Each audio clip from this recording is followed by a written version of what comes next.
आज की ये कहानी जो मैं आपको सुनाने जा रहा हूं, यह कहानी बहुत ही ज्ञानवर्धक कहानी है। जो लोग इस कहानी को पूरे मन से और दिल से सुनते हैं, उसके घर में कभी भी कोई क्लेश उत्पन्न नहीं होगा। उसके घर में हमेशा सुख और शांति बनी रहेगी। उसके घर में माता लक्ष्मी का सदा आगमन रहेगा। तो सब्सक्राइब कर लीजिए हमारे इस चैनल को, ताकि नए आए वीडियो की नोटिफिकेशन सबसे पहले आप तक पहुंचेगी। आपने सुना होगा कि जिसके घर में रोज झगड़े होते हैं, रोज क्लेश होते हैं, उस घर में बरकत नहीं होती। उस घर में कभी माता लक्ष्मी का आगमन नहीं होता। और जिसके घर में सुख शांति होती है, उसके घर में सुख समृद्धि का आगमन होता है और माता लक्ष्मी का निवास उसके घर पर सदा बना रहता है। इस कहानी को सुनने के बाद हमें यह पता चल जाएगा कि हमें घर में लड़ाई झगड़ा क्यों नहीं करना चाहिए, और जिसके घर में लड़ाई झगड़े होते हैं वो उन लड़ाई झगड़ों को कैसे रोक सकता है, क्योंकि घर में सुख शांति का होना बहुत जरूरी है। क्योंकि जहां सुख शांति होती है वही माता लक्ष्मी निवास करती है। जहां क्लेश उत्पन्न होते हैं, लड़ाई झगड़े उत्पन्न होते हैं, वहां माता लक्ष्मी का वास नहीं होता, वहां दुख और दारिद्र्य का निवास होता है। हो सके तो इस कहानी को पूरा सुने। यह कहानी आपके जीवन में बहुत सीख देगी। यह बहुत ही ज्ञानवर्धक कहानी है, इसे जरूर सुने। एक मोर और मोरनी की कहानी। इससे पहले कि आप हमारी कहानी में खो जाए, चैनल को सब्सक्राइब करना ना भूले। चलिए कहानी शुरू करते हैं। एक जंगल में एक मोर और मोरनी रहते थे। मोर और मोरनी बहुत हंसी खुशी जंगल में रहते थे। एक दिन मोरनी मोर से कहती है, पिया जी, हमें यहां से चलना चाहिए। हमें वहां चलना चाहिए जहां हमारे समाज के लोग रहते हैं। काफी सारे मोर मोरनी रहते हैं, हमें वहां चलना चाहिए। मोर मोरनी से कहता है, प्रिय, अगर हम वहां चलेंगे तो रोज लड़ाई झगड़े होंगे। हम दोनों यहां जंगल में कितना सुकून से रहते हैं, वहां जाने की क्या जरूरत है। लेकिन मोरनी जिद करने लगती है तो मोर भी मान जाता है। मोरनी की जिद करने पर वो दोनों उड़कर एक नगर में आ जाते। उस नगर का राजा पशु पक्षियों की भाषा को अच्छी तरह से समझता था। उस राजा ने कराव शास्त्र की पढ़ाई की थी।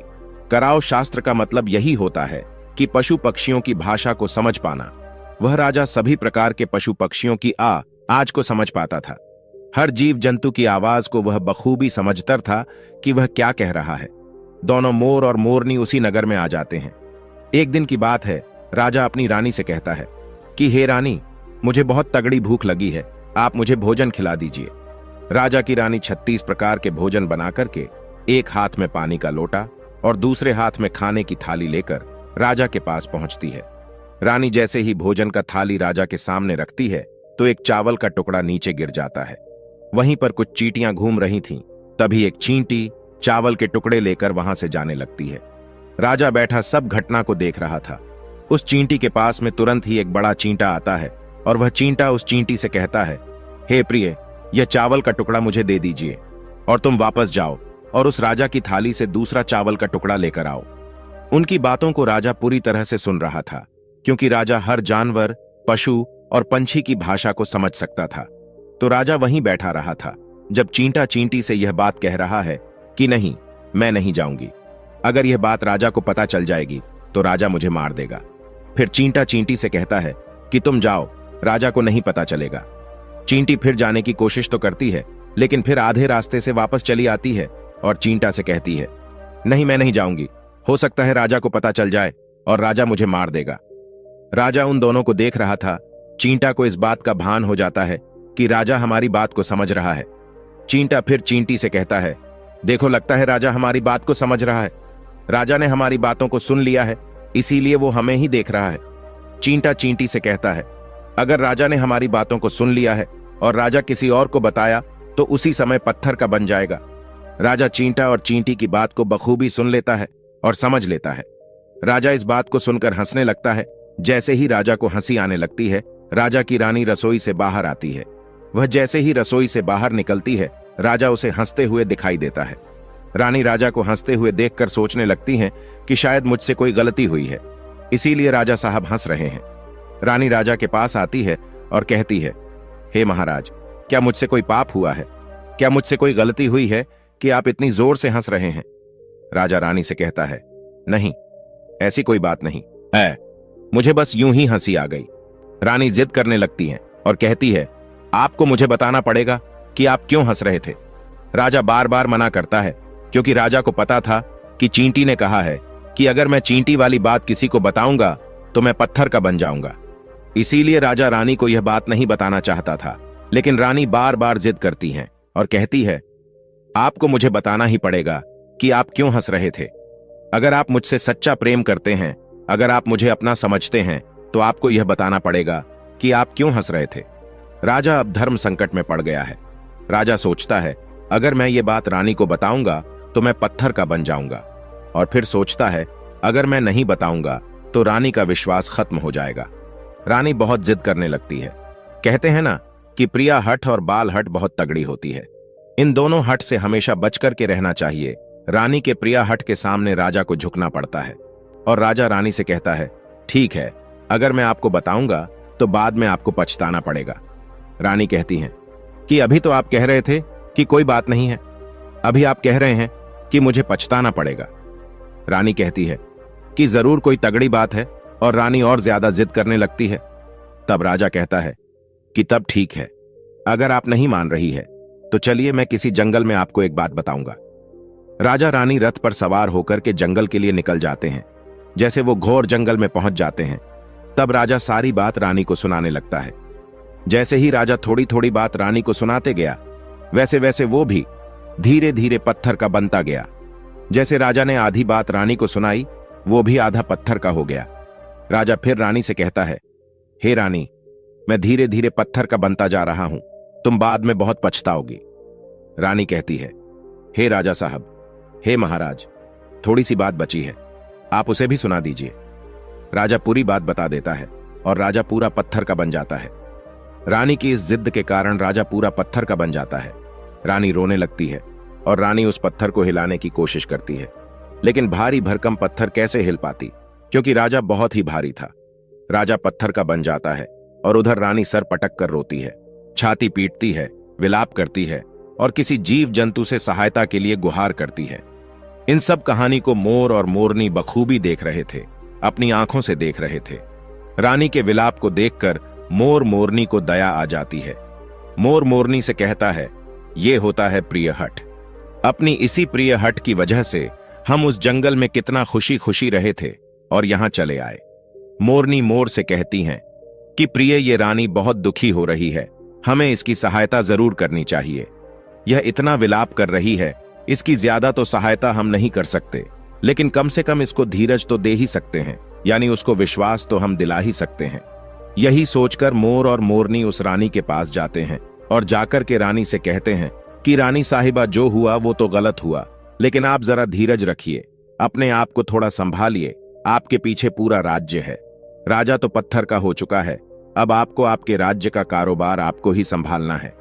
रानी मोर मोरनी की बात सुनने के बाद कहती है, भाई मोर मोरनी, मैं अपने आप को कैसे संभालूं, क्योंकि अब तो मेरा संसार ही उजड़ गया, क्योंकि मेरा पति परमेश्वर पत्थर का बन चुका है, और मैं क्या करूं। रानी की यह बात सुनते ही उधर मोरनी के मुख से यह निकल जाता है, राजा पत्थर के कैसे हो गए? राजा तो इंसान थे, अच्छे भले थे, लेकिन ये पत्थर के कैसे हो गए? रानी वही बात बताने लगती है जो राजा ने चींटी वाली बात रानी को बताई थी। रानी वही बात मोर और मोरनी को बताने लगती है, और रानी भी धीरे धीरे करके पत्थर की बन जाती है। और जब रानी पत्थर की हो जाती है, और राजा तो पत्थर का हो ही चुका था, जब दोनों पत्थर के हो जाते हैं, उधर मोर मोरनी को चिंता सताने लगती है। उधर मोर और मोरनी बहुत दुखी हो जाते हैं। मोर मोरनी को यह चिंता सताने लगती है कि यह विपत्ति हमारे ऊपर भी आ सकती है, क्योंकि राही उसी चींटी वाली बात से पत्थर की हो चुकी है।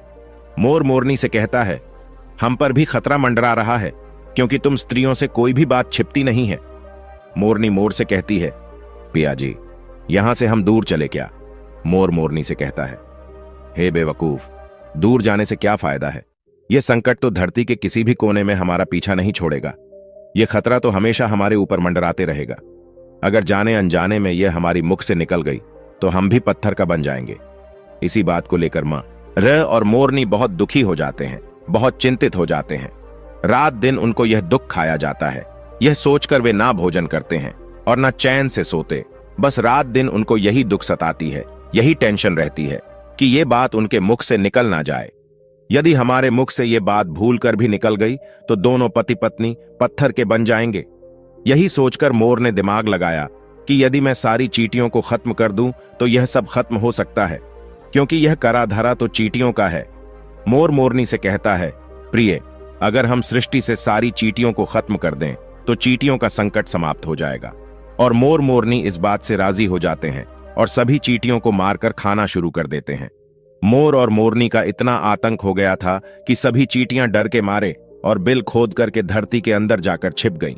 मोर और मोरनी ऐसी निगरानी रखते हैं कि उन्हें जहां भी चींटी दिखती है तुरंत दबोच लेते हैं। कोई भी चींटी मोर और मोरनी के इस आतंक के वजह से बाहर ही नहीं आती थी। सभी चींटियों ने जमीन के अंदर अपना बिल बना दिया और जमीन के अंदर ही जाकर बैठ जाती। काफी समय बीतने के बाद चींटियों को भूख सताने लगी, क्योंकि भोजन तो बिल में मिलता नहीं, भोजन तो बाहर मिलता है। जैसे ही भोजन लेने के लिए चींटी बाहर आती, मोर उसे दबोच लेता है और उसे जान से मार देता। एक चींटी और एक चींटा बिल के अंदर भोजन के लिए तड़पते हुए श्री हरि विष्णु का जोरदार भजन करने लगे।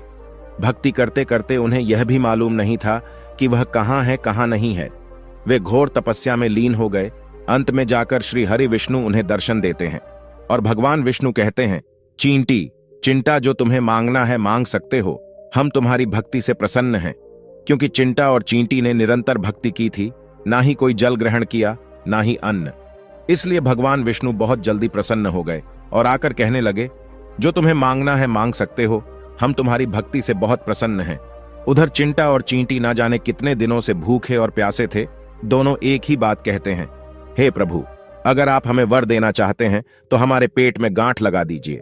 उन्होंने सोचा, अगर हमारा पेट नहीं होगा तो हम बाहर क्यों जाएंगे और मोर मोरनी हमें नहीं खाएंगे, इसीलिए उन्होंने मांगा, हे प्रभु, हमारे पेट में गांठ लगा दीजिए। भगवान विष्णु कहते हैं, तथास्तु, और चींटियों के पेट में गांठ लग जाती है। आज भी उन चींटियों के पेट में गांठ लगी हुई है, चींटियों का पेट नहीं होता।